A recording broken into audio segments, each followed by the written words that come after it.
Esta es una de las mejores obras de Emilia Pardo Bazán. Es un relato corto, apenas 147 páginas, pero muy liberal y feminista, tanto para la época en la cual fue lanzada esta obra, año 1889, como para nuestro querido siglo XXI, donde falta mucho por hacer en algunos países en cuestión de derechos para la mujer. En su época fue una novela escandalosa porque muestra lo intolerante y opresiva que era la sociedad española, sobre todo con las mujeres de cualquier estrato social. Recordemos que las mujeres en aquella época no podían tener encuentros íntimos con hombres. Siempre debían estar acompañadas, si no era tremendamente mal visto. Imagínense ustedes. Asimismo, es una obra muy rebelde porque podemos ver sin tapujos la distinta vara con la que se medía los comportamientos sexuales de los hombres y las mujeres, lo cual pisó muchos callos masculinos y metió el dedo en la llaga de la desigualdad de derechos entre hombres y mujeres. Por otro lado, también pude percibir cierto prejuicio hacia los andaluces. De hecho, uno de los dos personajes principales, en el que recae gran parte del peso de la obra, es un andaluz. ¿De qué va?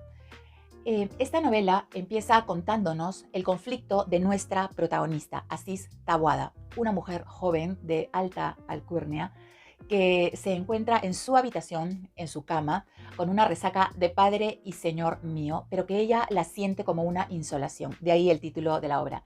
Pero no solo por el calor del verano, sino por una situación emocional tremendamente intensa para ella. Es ahí que arranca a contarnos su historia.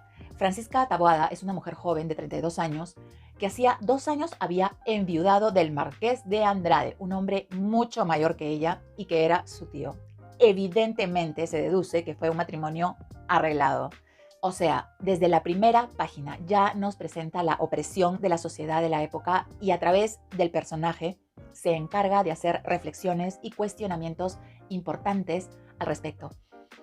Vemos que Aziz entra en un estado de preguntarse y contestarse a ella misma sobre lo que hizo la tarde anterior y por qué la tenía en semejante estado de intranquilidad si se había sentido tan bien. Todo empezó a raíz de una reunión en la casa de la duquesa de Sahagún, en la que coincidieron una serie de personajes, entre los cuales estaban Aziz y un joven andaluz, don Diego Pacheco, que era hijo de un hacendado importante, pero comparado con el círculo de la duquesa, tenía un estrato socioeconómico, digamos, diferente. Sin embargo, su acento andaluz, plasmado de manera magistral en el relato, pareciera que lo estuvieras escuchando, más su sentido del humor y su guapura conquistan sin remedio a Aziz. Y prácticamente al día siguiente Diego invita a Aziz a irse de ferias, era la feria de San Isidro Labrador. Y así se acepta. Y es ahí que empieza todo el sainete. Ambos la pasan muy bien. Ella tomó unas copitas de más y luego apareció en su habitación recordando lo que había sucedido, que da lugar a muchas interpretaciones del lector porque la autora no nos da detalles pormenorizados del asunto. Es por eso que cuando Aziz despertó en su habitación se sentía desde ya asediada por los cánones tan estrictos de la época, sin siquiera haber puesto un pie en la calle. Y fue después que se daría cuenta cómo su mismo círculo la iba acercando y la iba acercando. A pesar de eso, llega un punto en que Aziz sabe que debe tomar una decisión, romper esquemas, porque de eso dependerá su felicidad. Y de eso se trata. Evidentemente me ha encantado, es una joyita, me he reído mucho también, la verdad la pasé muy bien leyendo esta obra. La estructura del relato es muy interesante. Comienza por el conflicto de la protagonista, o sea, cuando ya ha sucedido todo y de pronto va al pasado a contarnos su historia, para luego volver al mismo punto donde ella misma nos conduce al desenlace de la obra. Utiliza 2 voces narrativas, un narrador omnisciente, o sea, en tercera persona, que nos lleva hacia la habitación de Aziz y que luego se hace a un lado para dejar que ella misma, en primera persona, nos cuente su historia. Lo atractivo de la obra es el conflicto tan intenso que tiene Aziz. No sabemos si finalmente la opresión de la sociedad la hará morder el polvo o si se atreverá a romper con el orden establecido para hacer caso a sus pulsiones vitales. Y es muy bueno ver a este personaje porque es un personaje que evoluciona, que a pesar de los cánones tan recios, es una mujer que no solo quiere sentirse deseada, sino que le gusta sentirse deseada y admirada.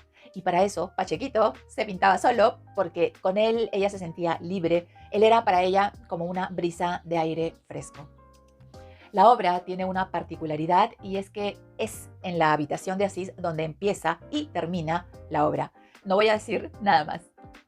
Creo que es una obra que aporta al feminismo porque está cargada de denuncias en torno a la forma en que debían comportarse las mujeres sin salirse de ese esquema. Y es nuestra protagonista la que pone en entredicho esa moralidad. Además, he leído que el tema del deseo femenino visto desde una perspectiva femenina nunca se había planteado en la literatura en ese entonces. Por ese motivo, Emilia Pardo Bazán le cayó una crítica feroz. El legado de Emilia Pardo Bazán es enorme. Siendo aristócrata, abogó por la igualdad de derechos, igualdad ante la ley, entre hombres y mujeres. Creía que la instrucción para ellas era fundamental para lograr su realización personal y debía estar garantizada. Asimismo, creía en modernizar a la sociedad española. Imagínense decir todo eso en el siglo XIX y por ese solo hecho se ganó críticas, insultos machistas y discriminación por parte de sus colegas y hasta le negaron 3 veces su ingreso a la RAE a pesar de sus enormes méritos. Sin más que decir, yo recomiendo la lectura de esta obra porque tiene un relato muy inteligente de una autora excepcional, independiente y pionera feminista en la igualdad ante la ley entre hombres y mujeres. Así que nada, léanlo, disfrútenlo y hasta una nueva reseña.